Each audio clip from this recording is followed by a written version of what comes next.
Ah, l'image du bon pasteur. C'est une image qu'on connaît tous, ou presque. C'est l'une des métaphores les plus fortes, les plus durables de l'histoire. Mais au fond, qu'est-ce qu'elle veut dire? Qu'est-ce qu'elle cache? Pour y voir plus clair, on va plonger ensemble dans un commentaire biblique passionnant de Marie-Noël Tabut.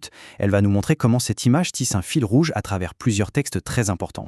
Alors voilà la question de départ. Pourquoi cette image, si simple en apparence, un berger, son troupeau, a-t-elle traversé les millénaires? Qu'est-ce qu'elle nous dit de si essentiel sur la relation, disons, entre le divin et l'humanité? Eh bien, le commentaire qu'on va explorer aujourd'hui, il fait quelque chose de génial. Il prend 4 textes bibliques issus du 4e dimanche de Pâques et il montre que l'image du berger, c'est le fil conducteur qui relie tout. C'est ce fil-là qu'on va tirer ensemble.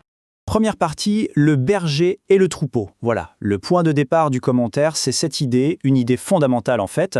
L'image du berger et de son troupeau, ce n'est pas juste un détail. Non, c'est la clé de voûte, ce qui tient tout le reste. Absolument tout va être lu à travers ce prisme. La protection, la direction qu'on prend, le fait de se perdre, de revenir, toute cette dynamique, qu'on imagine bien dans les champs, devient en fait une allégorie spirituelle hyper puissante.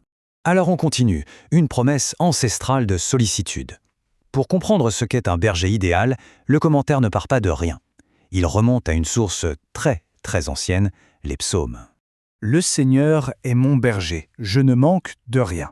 Voilà, c'est ça. C'est la pierre angulaire de toute la métaphore. Cette phrase, si simple, tirée du fameux psaume 22 ou 23 selon les traditions, elle pose les bases d'une confiance, mais absolue. C'est vraiment l'expression d'une sécurité totale. Rien ne peut arriver sous la garde d'un tel berger. Et là, le commentaire apporte une nuance qui est super importante. On pourrait croire que le jeu qui dit ça, c'est une personne, un individu qui prie tout seul. Mais non, en réalité, c'est la voix de tout un peuple, le peuple d'Israël, qui, d'une seule voix, se reconnaît comme le troupeau de Dieu. C'est collectif. Ok, mais ça veut dire quoi concrètement être un bon berger? Eh bien, le commentaire rend cette idée de sollicitude très concrète. Il va piocher chez les prophètes comme Michée et Ézéchiel pour nous donner une liste d'actions, des choses claires, tangibles. Il s'agit de rassembler ceux qui sont dispersés, de guider, de nourrir bien sûr, de trouver des pâturages, de soigner les blessés, de protéger du danger et de défendre les plus faibles. C'est un vrai cahier des charges. La brebis perdue, je la chercherai. Celle qui est blessée, je la panserai. Celle qui est malade, je lui rendrai des forces. Cette phrase, tirée du commentaire sur Ézéchiel 34, elle illustre ça à la perfection. Le berger idéal, il n'est pas passif, il ne se contente pas de surveiller de loin, non, il est proactif. Il cherche, il soigne, il redonne des forces. Bon, maintenant qu'on a le portrait robot du berger idéal, le commentaire bascule sur la réponse humaine. C'est bien beau d'avoir un berger, mais que fait le troupeau? On passe donc à l'appel d'un nouveau berger. Vous étiez errants comme des brebis, mais à présent vous êtes retournés vers votre berger, le gardien de vos âmes. Cette citation de la première lettre de Pierre, elle ajoute une nouvelle dimension, celle de l'égarement.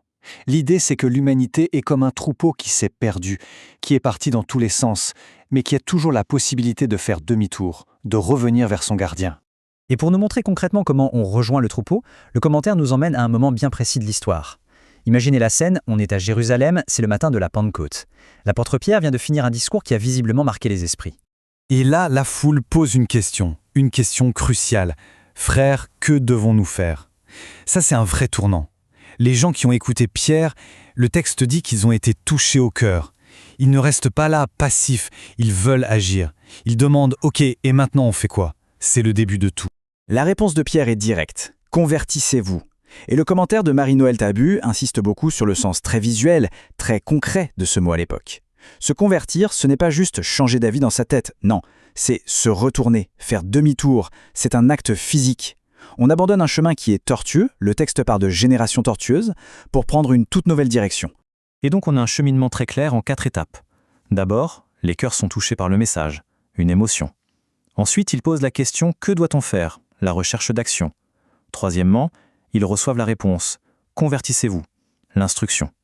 Et enfin, ils sont baptisés et rejoignent la communauté, l'action et l'intégration.